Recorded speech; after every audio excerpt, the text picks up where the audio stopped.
Hello engineers, मैं हूं गौरव राठौर। मैंने अपनी इंजीनियरिंग 2018 में सुरेशा देवी बंसल कॉलेज ऑफ इंजीनियरिंग से करी थी और अभी मैं सिविल गुरुजी के प्लेटफॉर्म से अपना जो ऑफलाइन कोर्स है वो कर रहा हूं। 1 जून से ये कोर्स स्टार्ट हुआ था। उस 1 जून के कोर्स से अभी हमने 13-14 दिन में एस्टिमेशन का काम सीखा है। अब एस्टिमेशन में स्टार्टिंग से मैं आपको थोड़ा बहुत सिखाऊंगा जो चीज़ें मैंने अभी तक सीखी है।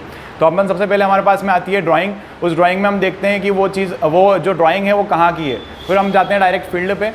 उस फील्ड के बाद उस फील्ड पे जाने के बाद में फिर हम फील्ड देखते हैं कि फील्ड किस तरह की है। अगर फील्ड के अंदर उबड़ खाबड़ है या आसपास घास फूस है तो हम उसको हटाने के लिए पहले अपन साइट क्लियरेंस का काम करते हैं। अब साइट क्लियरेंस के अंदर कुछ एक पॉइंट्स है जो हम इसमें देखते हैं। जैसे अगर हमने बात करी कि हमारा प्लॉट साइज़ जो है वो इस तरीके का प्लॉट साइज़ है।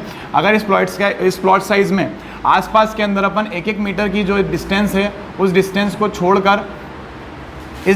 छोड़कर यहाँ पर अपन साइट क्लीनिंग स्टार्ट कराते हैं। साइट क्लियरेंस जैसे ही करवा देते हैं हम तो अपने आसपास की जगह साफ़ हो जाती है। इस जगह को साफ़ कराने का अपना मेन मकसद ये रहता है कि हम यहाँ पर अगर मटेरियल डलवाते हैं तो उसके लिए भी जगह हो जाती है। फिर अगर अपन लेआउट करेंगे आने वाले टाइम में आगे अपन लेआउट करेंगे तो थ्रेडिंग्स लगाएंगे, बुर्जीज बनाएंगे तो उसके लिए भी हमें जगह चाहिए रहती है। तो इसलिए हम साइट क्लियरेंस के अंदर 1-1 मीटर की जगह छोड़ते हैं। सबसे पहले हमने जो स्टार्ट किया अपन ने करा साइट क्लियरेंस। साइट क्लियरेंस करने के बाद सेकंड पॉइंट जो हमारा आता है वो होता है centre line layout. Centre line layout के अंदर हम क्या करते हैं, सबसे पहले हमें 2 पॉइंट्स की ज़रूरत पड़ती है। 2 पॉइंट्स जो होते हैं हमने रोड के साथ में ले लेते हैं। जैसे अगर हमने माने कि यहाँ पर रोड जा रहा है इस तरीके से, हमें ये 2 पॉइंट जो होता है एक सर्वेयर देगा या फिर हमें पटवारी देता है 2 पॉइंट। अगर हमारे पास में ये 2 पॉइंट है तो इस 2 पॉइंट से हम तीसरा पॉइंट निकालते हैं। इस तीसरे पॉइंट को निकालने का तरीका जो होता है पाइथागोरस थ्योरम वाला होता है। इसमें हमें तीसरा पॉइंट निकाल लिया। जैसे तीसरा पॉइंट निकाल लिया फिर उसी सेम तरीके से हम इस तरीके से चौथा पॉइंट भी निकाल लेते हैं। जब चारों पॉइंट अपने आ गए उसके बाद में हम इसमें कील लगा देते हैं, जो नेल लगा देते हैं। नेल लगाने के बाद में हम इसमें थ्रेडिंग करते हैं। थ्रेडिंग का जो पैटर्न होता है वो हमारा ड्राइंग के हिसाब से हम उसमें देखेंगे कि कहाँ पे उन्होंने डिस्टेंस दिया हुआ है, उस जगह पे हम थ्रेड लगाते जाएंगे। और इस तरह का थ्रेड का जो मेथड होता है वो होता है जिगजैग पैटर्न में। इस तरीके से थ्रेड लगाएंगे जिगजैग पैटर्न में। और जब थ्रेडिंग अपनी कंप्लीट हो जाएगी तो ये दोनों साइड से इस तरीके से जो अपनी थ्रेडिंग बनेगी वो इस तरीके से होगी। और जिस जगह पे अपना जो ये सेंटर आएगा, जैसे हम मान लेते हैं कि एग्जांपल के तौर पे कि इस जगह पे अपना सेंटर आया तो हम इसके अंदर अब हम इसको एक्सकेवेशन के लिए आगे करेंगे क्योंकि यहाँ पर अपनी फुटिंग आएगी। अब इसके लिए हम यहाँ पर पहले तो अपन ने जो ये करा अपने पास सेंटर लाइन लेआउट के बाद में हम इसके अंदर मार्किंग करेंगे। मार्किंग करने का तरीका अपना होता है कि पहले हम ये छोटी सी मार्किंग यहाँ पर, उसके बाद में एक्सकेवेशन की मार्किंग भी करते हैं कि हमने मान लिया एक एक्सकेवेशन की मार्किंग यहाँ पर आ रही है, सेम उसी तरीके से एक एक्सकेवेशन की मार्किंग यहाँ पर आ रही है। अब जब हम इसको एक्सकेवेशन करवाते हैं, तीसरा पॉइंट हमारे पास आ गया है एक्सकेवेशन का। एक्सकेवेशन के अंदर हम जब स्टार्ट करवाते हैं तो एक्सकेवेट जब करवाते हैं किसी भी चीज़ को तो यहाँ पर इस तरीके से करवाते हैं कि अगर हमारी जो हाइट है या फिर डेप्थ है वो अगर 1.5 मीटर तक हो तो हम इसको आगे 300 mm ज़्यादा लेकर एक्सकेवेशन कराते हैं चारों साइड से। अगर ये 1.5 मीटर से ज़्यादा हो जाती तो हम 750 mm उसको करवाते हैं। अगर अपने पास में 1.5 मीटर से ज़्यादा होती है तो हम 750 mm एक्सकेवेशन करवाते हैं। अभी हमारे पास में 1.5 मीटर तक का है तो हमने 300 mm आगे करवाया, आगे करके इसमें एक्सकेवेशन करवाया। अब एक्सकेवेशन जब हो जाता है कम्प्लीटली तो एक्सकेवेशन के बाद 4th पॉइंट जो अपना आता है वो आता है सैंड फिलिंग का। सैंड फिलिंग का पॉइंट आता है। सैंड फिलिंग करवाने के बाद में, सैंड फिलिंग हम क्यों करवाते हैं इसके लिए कुछ पॉइंट्स है सैंड फिलिंग करवाने के लिए। सैंड फिलिंग सबसे पहला पॉइंट, सैंड फिलिंग इसलिए करवाते हैं क्योंकि जो अर्थ के अंदर मतलब जो सॉइल के अंदर जो इंसेक्ट्स होते हैं वो ऊपर ना आ जाए, इसलिए अपन सैंड फिलिंग करवाई। दूसरी चीज़ अपन उसमें ये चीज़ रहती है कि जो अपना ऊपर अपन पीसीसी करवाएंगे, पीसीसी जब एक पॉइंट लोड देगा तो वो अंदर ना चले जाए, इसलिए हम उसके ऊपर एक टाइप से वो करवाते हैं सैंड फिलिंग। सैंड फिलिंग उसके बाद में नेक्स्ट अपन पास आया था बात जो अपन करते हैं वो होती है पीसीसी की। उसके बाद आ जाती है पीसीसी। अब पीसीसी जो होती है इसको बोलते हैं प्लेन सीमेंट कंक्रीट। इसके अंदर कोई बार्स यूज़ नहीं होते इसलिए इसको अपन प्लेन सीमेंट कंक्रीट बोलते हैं। पीसीसी जो होता है अपना ये सैंड फिलिंग के ऊपर किया जाता है। इसको करने का सबसे मेन मकसद ये होता है कि हम इसको एक स्मूथ सरफेस दे रहे हैं फुटिंग के लिए और फुटिंग इसके ऊपर रेजिस्ट करेगी, इसके ऊपर आएगी। और दूसरी बात, अच्छा एक पॉइंट और अपना सैंड फिलिंग का छूट गया था, उसके अंदर ये था कि जब भी अर्थक्वेक आता है तो अर्थक्वेक को रेजिस्ट करती है सैंड फिलिंग, उसको फुटिंग के अंदर आने नहीं देती है ताकि क्रैक्स डेवलप नहीं होते हैं। अब उसके बाद में पीसीसी करने के बाद हमारे पास में आएगा फुटिंग।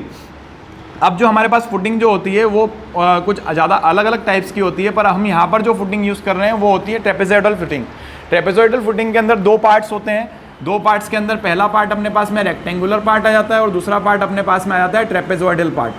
इन दोनों पार्ट्स को कंप्लीट करना रहता है अपने को इसके अंदर फुटिंग के अंदर। अब फुटिंग जब स्टार्ट करते हैं तो फुटिंग के अंदर अपन कंक्रीट नापते हैं, कंक्रीट जो है कितना लग रहा है वो देखना पड़ता है अपने को एस्टिमेशन के लिए। तो इसके अंदर फुटिंग के लिए हम बना लेते हैं यहाँ पर किस तरीके से।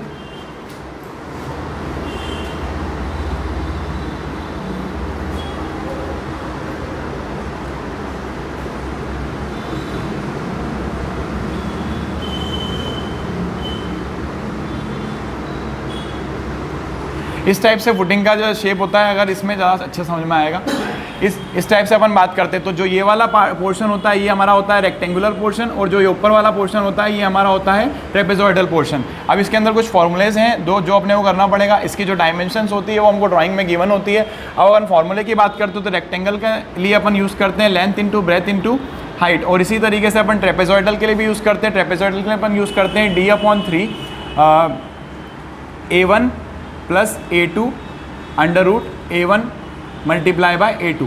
अब जो ये A1 A2 होता है ये एरिया होता है इसका। सबसे पहले बात करें एरिया, पहला A1 जो होगा इसका एरिया ये वाला, और जो सेकंड होता है A2 इसका ये होता है ये वाला एरिया का, ये वाला जो रेक्टेंगल है इस एरिया का जो होता है ये A2 होता है। इससे अपन इस तरीके से हम क्या रेक्टेंगल और ट्रेपेजॉइडल फुटिंग के बाद में हमारी फुटिंग खड़ी हो जाएगी।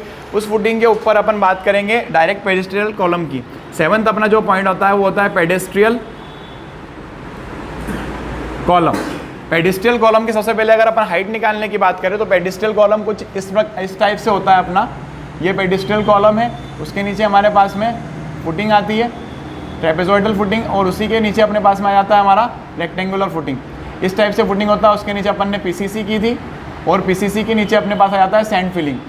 इस पेडिस्ट्रियल कॉलम की अगर अपन अपने को लेंथ निकालनी, हाइट निकालनी, तो उसके लिए ये होता है कि अपन पूरे के पूरे जो एक्सकेवेशन है उसमें से हम माइनस कर देंगे एक तो सैंड फिलिंग को, PCC को, उसके बाद रेक्टेंगुलर फुटिंग को, ट्रेपेजॉइडल फुटिंग को। इस वजह से इसके साथ ही हमारा क्या निकल आएगा, इसका पूरा हाइट निकल आएगा। इस हाइट निकालने के बाद में फिर अपन इसमें शटरिंग लगाते हैं और इस पेडिस्ट्रियल कॉलम को खड़ा करते हैं। पेडिस्ट्रियल कॉलम को खड़ा करने के बाद में हमारे पास में आता है बैक फिलिंग। बैक फिलिंग के अंदर आ जाता है अपना लास्ट जो अपना 7 के बाद 8 पॉइंट जो हो जाता है वो हो जाता है बैक फिलिंग। बैक फिलिंग के अंदर भी हमको निकालने के लिए सबसे पहली चीज़ हमको कि कितनी बैक फिलिंग करवानी है, उसके लिए भी हम ये करते हैं कि एक्सकेवेशन के अंदर से जितनी भी चीज़ें हमने की है उसका जो अपना एरिया है उसको माइनस कर देंगे, वॉल्यूम जो है पूरा उसको माइनस कर देंगे, उससे हमारी पूरी बैक फिलिंग क्या आ जाएगी। और फिर बैक फिलिंग करवा देंगे। बैक फिलिंग करवाने के बाद में हम सबसे ऊपर करते हैं जो हमारा ग्राउंड बीम पे आ जाता है। ग्राउंड बीम आ गया।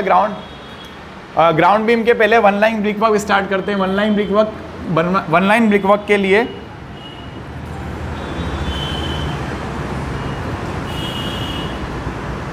वन लाइन ब्रिक वर्क की जो डायमेंशंस होती है वो हमारी होती है, जैसे ब्रिड जो होगी उसकी वो तो अपनी ग्राउंड बीम के बराबर होगी, और जो अपनी लेंथ जो होगी वो हमारी क्लियर स्पान के बराबर होगी।